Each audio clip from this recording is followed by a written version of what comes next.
Good morning class 12 बच्चों। पिछली कक्षा में आपने भारतीय लोकतंत्र की कहानियाँ पढ़ा।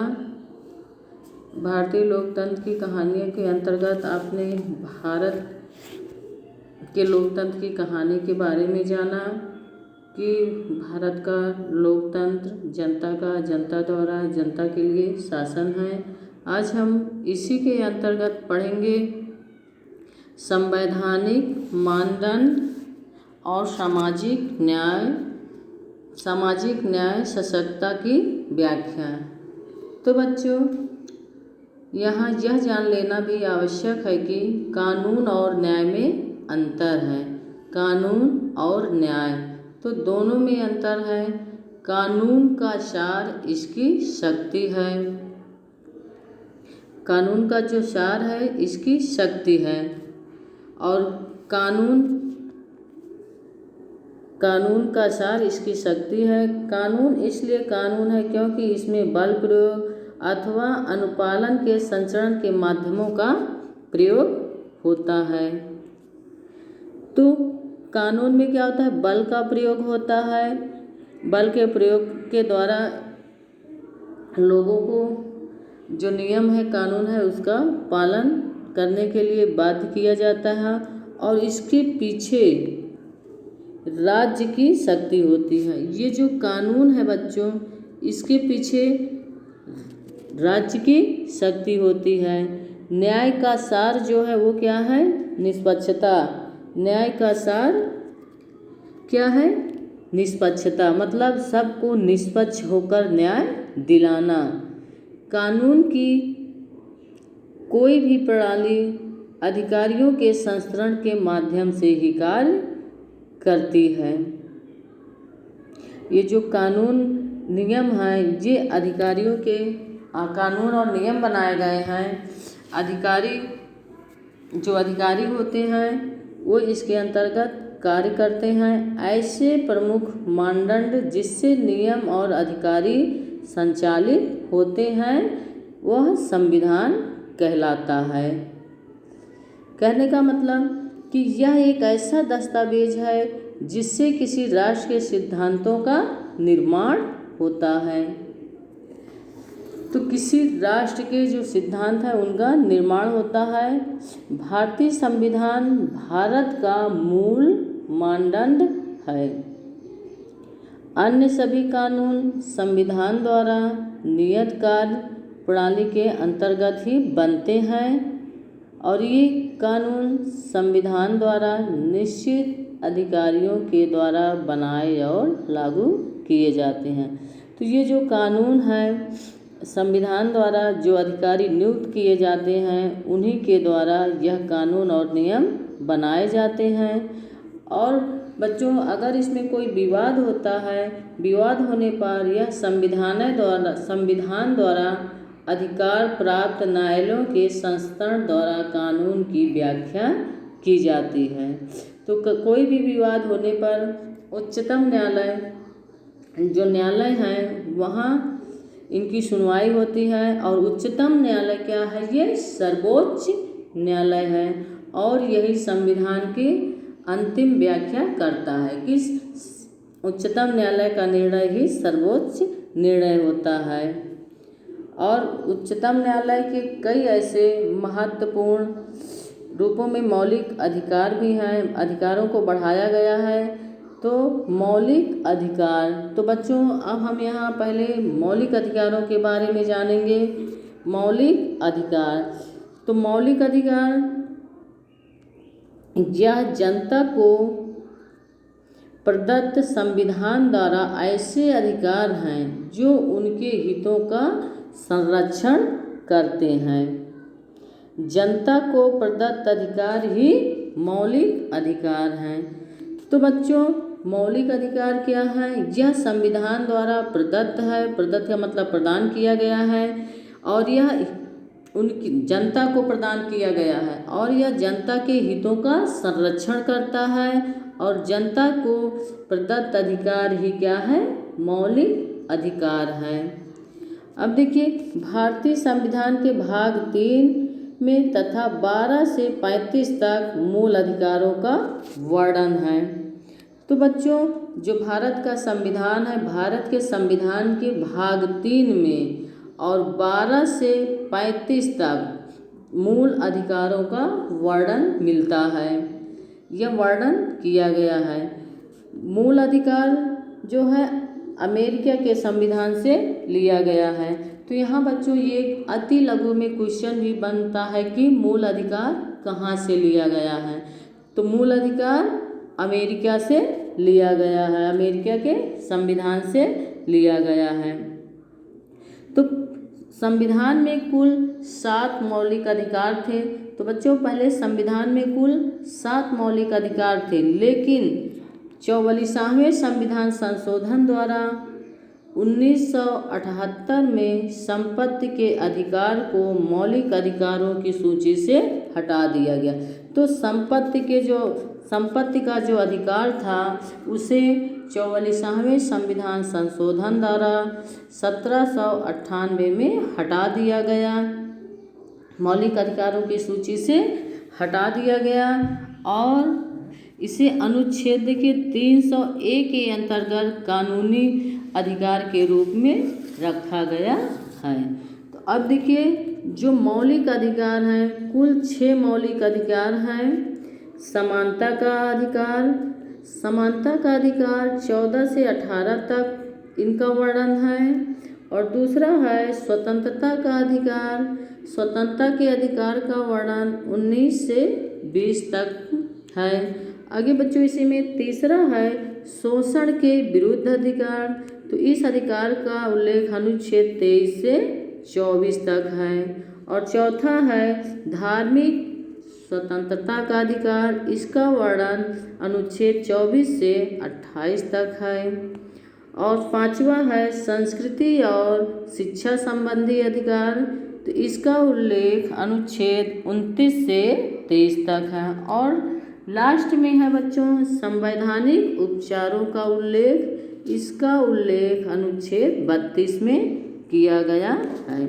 तो बच्चों, ये 6 मौलिक अधिकार हैं। समानता का अधिकार, स्वतंत्रता का अधिकार, शोषण के विरुद्ध अधिकार, धार्मिक स्वतंत्रता का अधिकार और संस्कृत तथा शिक्षा संबंधी अधिकार और संवैधानिक उपचारों का अधिकार। तो अब हम यहाँ सबसे पहले पढ़ेंगे समानता का अधिकार। ये 14 से 18 तक इसका वर्णन किया गया है। तो संविधान के द्वारा यह प्रावधान किया गया है कि कानून के सामने सभी लोग क्या हैं, समान हैं। तो बच्चों, संविधान में यह उल्लेख किया गया है कि कानून के लिए सभी लोग समान हैं। उनके बीच धर्म, वंश, जात, लिंग या जन्म के आधार पर भेदभाव नहीं किया जा सकता।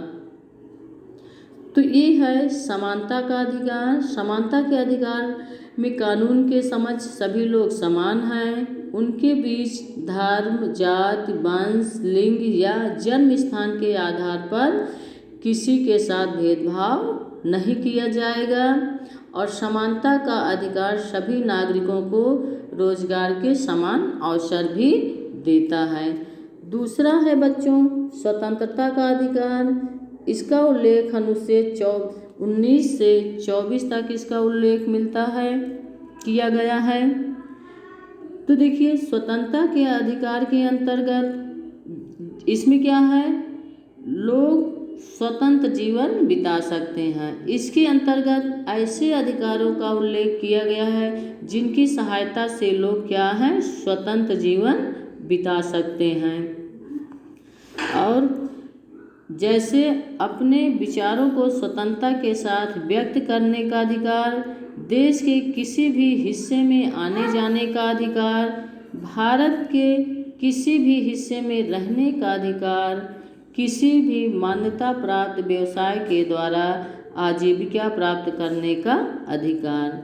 तो बच्चों, ये जो स्वतंत्रता का अधिकार है ये सबको स्वतंत्र जीवन जीने का अधिकार देता है और अपने विचारों को स्वतंत्रता के साथ व्यक्त भी कोई भी व्यक्ति अपने विचारों को व्यक्त भी कर सकता है और कहीं भी आने जाने का अधिकार भी। ये स्वतंत्रता का जो अधिकार है किसी भी व्यक्ति को कहीं भी आने जाने का अधिकार देता है और किसी भी व्यवसाय के द्वारा अपनी जीविका व्यक्ति चला सकता है। तो इन सभी अधिकारों के उपयोग के लिए यह भी जरूरी है कि देश की सुरक्षा, प्रशासनिक व्यवस्था और नैतिकता को इन अधिकारों से किसी तरह की ठेस न पहुंचती हो। आगे है बच्चों, शोषण से रक्षा का अधिकार। यह अनुच्छेद 23 से 24 तक है। तो इसमें शोषण के विरुद्ध यह व्यवस्था की गई है कि किसी भी व्यक्ति से बेगार नहीं ली जा सकती। बाल श्रमिकों का शोषण भी नहीं किया जा सकता। बाल श्रमिकों का छोटे छोटे जो बच्चे हैं 14 वर्ष से कम, उनका शोषण नहीं किया जा सकता। किसी भी श्रेणी के व्यक्ति को खरीदा या बेचा नहीं जा सकता। इसी अधिकार को ध्यान में रखते हुए भारत सरकार द्वारा अनेक कानून भी बनाए गए हैं। तो ये जो शोषण का अधिकार है बच्चों, शोषण से रक्षा का अधिकार है, ये व्यक्तियों को की रक्षा प्रदान करता है। किसी का शोषण नहीं किया जा सकता है, किसी व्यक्ति को खरीदा या बेचा भी नहीं जा सकता है। और इसी अधिकार को ध्यान में रखते हुए भारत सरकार ने अनेक कानून भी बनाए हैं। अब आगे है इसी में चौथा है धार्मिक स्वतंत्रता का अधिकार। इसका उल्लेख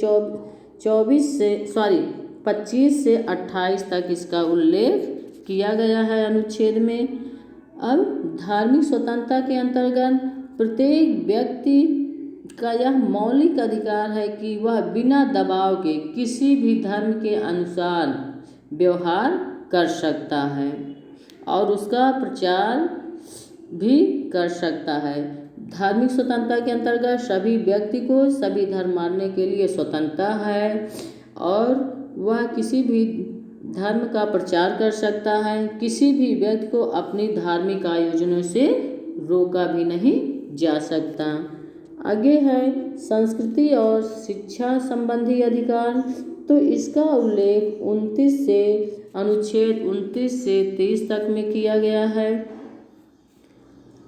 तो देश के प्रत्येक नागरिक का यह अधिकार है कि वह अपनी संस्कृति, भाषा और लिपि की रक्षा कर सकता है।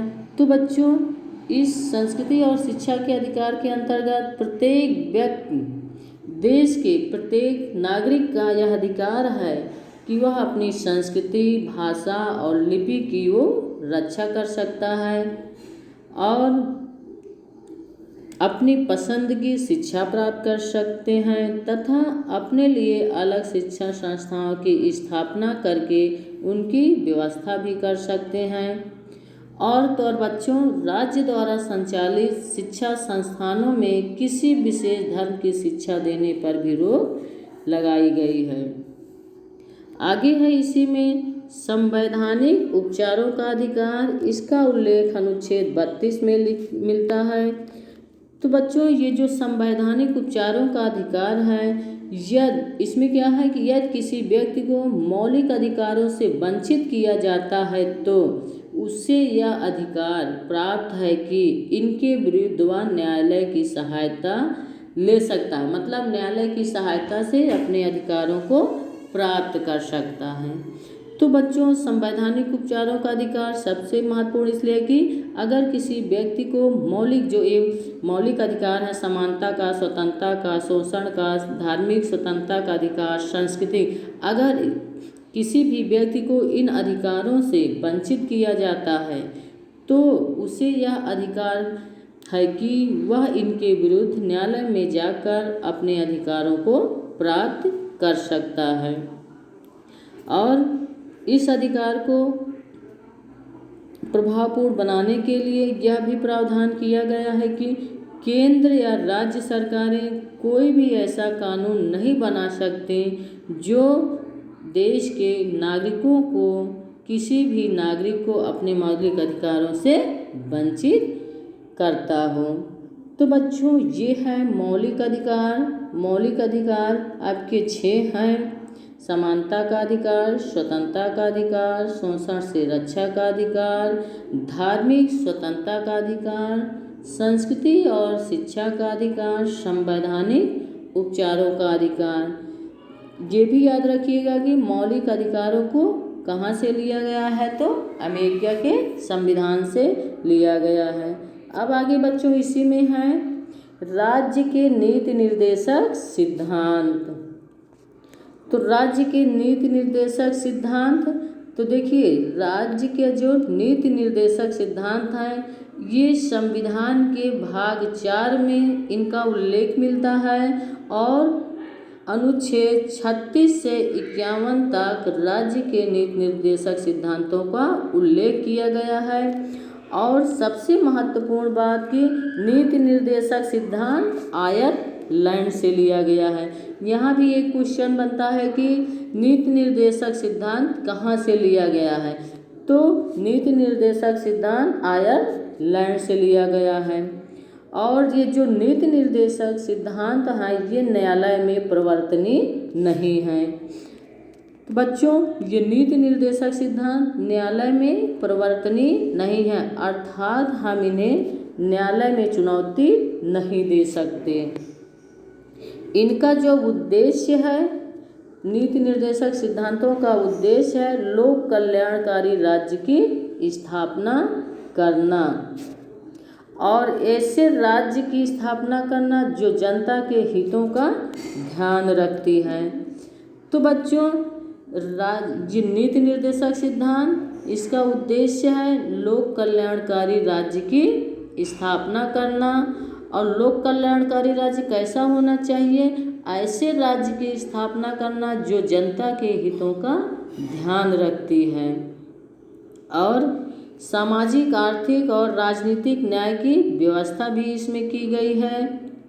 संसाधनों का उचित वितरण, सरकार ऐसी व्यवस्था करे जिससे सभी के पास समान साधन हों।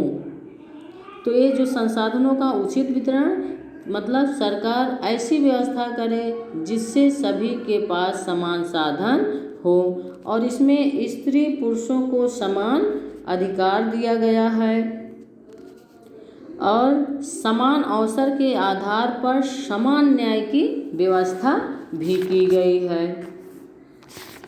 तो बच्चों स्त्री पुरुषों को समान अधिकार दिया गया है और समान अवसर के आधार पर समान न्याय की व्यवस्था की गई है। और इसी में देखिए अनुच्छेद जो 40 है, अनुच्छेद 40 में ग्राम पंचायतों का भी गठन किया गया है। आगे इसी में कुछ विशेष दशाओं में क्या है, जैसे बीमारी है,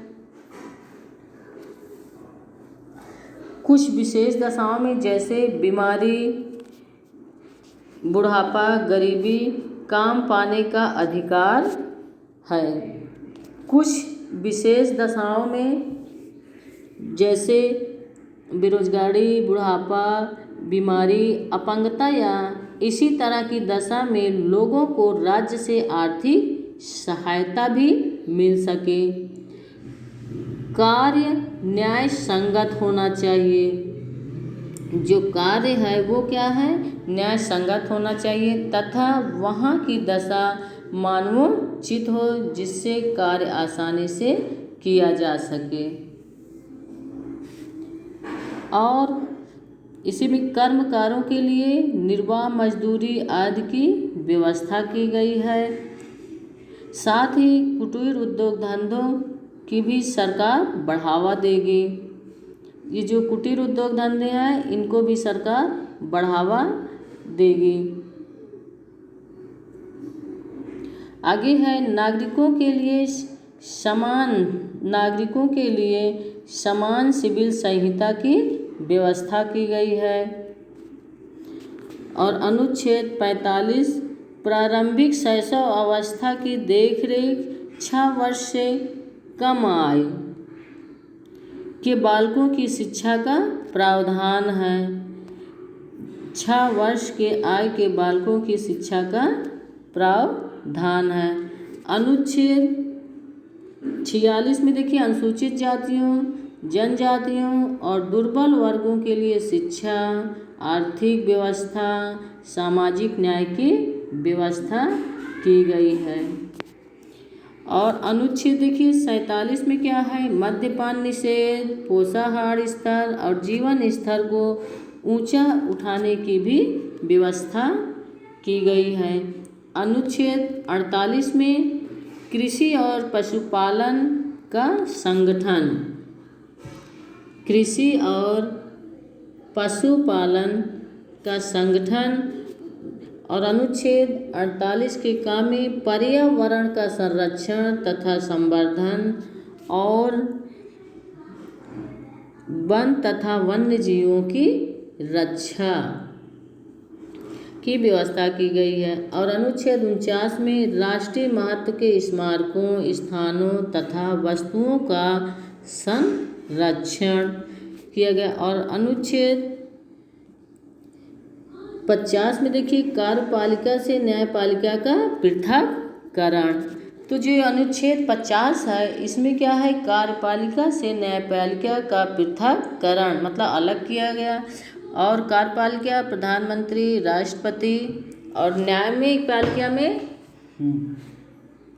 जज जो निर्णय करते हैं। और अनुच्छेद 51 में अंतर्राष्ट्रीय शांति और सुरक्षा की अभिवृद्धि का उल्लेख किया गया है। तो बच्चों, ये है राज्य के नीति निर्देशक सिद्धांत।